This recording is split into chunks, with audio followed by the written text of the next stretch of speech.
আজকে বিকালে football practice করতে গিয়ে প্রথমে ছোট ভাই বোনদের সঙ্গে ডিগবাজি দেওয়ার প্রতিযোগিতা করলাম। এরপর পরই হ্যান্ডস্ট্যান্ড করার প্র্যাকটিস করলাম, মানে হাতের উপরে দাঁড়ানোর প্র্যাকটিস। আর ফাইনালি সব থেকে মেইন কুম্ফু ফুটবলার হওয়ার জন্য কুম্ফু ফুটবল শেখার চেষ্টা করছি। তো স্ক্রিনে দেখতে পাচ্ছেন আমি এবং আমার ছোট্ট ভাই জুনাইদ আমরা প্র্যাকটিসের জন্য প্রথমে ফুটবল এবং একই সঙ্গে হুজ বুট এবং প্রয়োজনীয় সকল সরঞ্জাম নিয়ে নিচ্ছি। তো বন্ধুরা, আপনারা অনেকেই জানেন যে কুম্ফু ফুটবল এই মুভিটি আমার সব থেকে ফেভারিট একটি মুভি এবং এই মুভিটি আমি যে কতবার দেখেছি তা বলে শেষ করা যাবে না।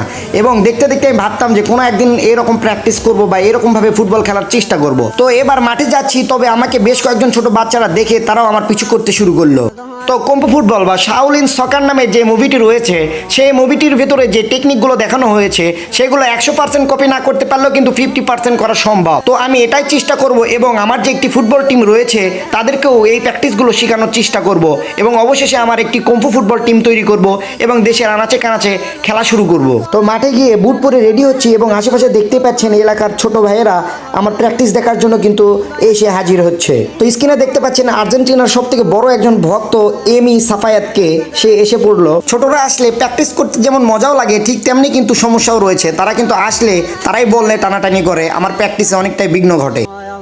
আর এই এমি সাফায়াত কিন্তু এমি মার্টিনেজের মতোই অনেকটাই সুন্দর গোলকিপিং করতে পারে এবং একই সঙ্গে বাইসাইকেল কিক করতে পারে, একটাও মিস করে না। তো আমি সাধারণ একটি বাইসাইকেল কিক দিয়ে শুরু করলাম এবং আমি যেগুলো শিখতে যাচ্ছি বা শিখবো ইনশাল্লাহ সেগুলো এতটাই কঠিন বা ইউনিক হবে যে সকলেই অবাক হয়ে যাবেন। তো স্ক্রিনে এখন যে প্র্যাকটিসটি দেখছেন এটি হচ্ছে কি ফুটবল নিয়ে যখন কেউ ব্যাক পাস করে তখন আমি যেভাবে ব্যাক পাস করব সেটা হচ্ছে কি আমি দুই পায়ের মাঝখানে বলটি নিয়ে হ্যান্ডস্ট্যান্ড ব্যাক ফ্লিপের মাধ্যমে বলটিকে ব্যাক পাস করব এবং এটি দেখতে কিন্তু অত্যাধিক সুন্দর এবং ইউনিক হবে, যা একদম কুম্ফু ফুটবলের মতোই হবে। তো আপনারা দেখতেই পাচ্ছেন আমি কিন্তু বেশ কয়েকবার চেষ্টা করছি। তো প্রথম খুব একটা ঠিকভাবে হচ্ছে না, বল উঠছে ঠিকই কিন্তু সঠিক দূরত্বে যাচ্ছে না বা সঠিক দিকে যাচ্ছে না, একটু বাঁকা দিকে যাচ্ছে।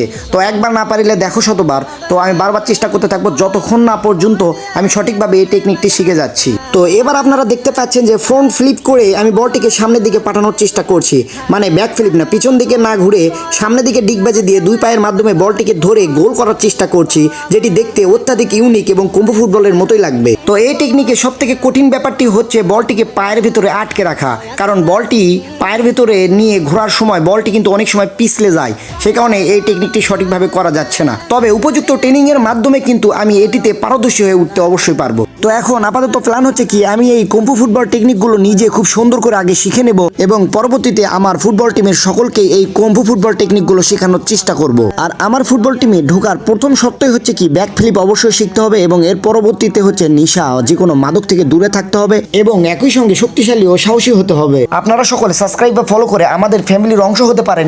ভিডিওটি শেষ পর্যন্ত দেখার জন্য thank you so much for watching this video until the and.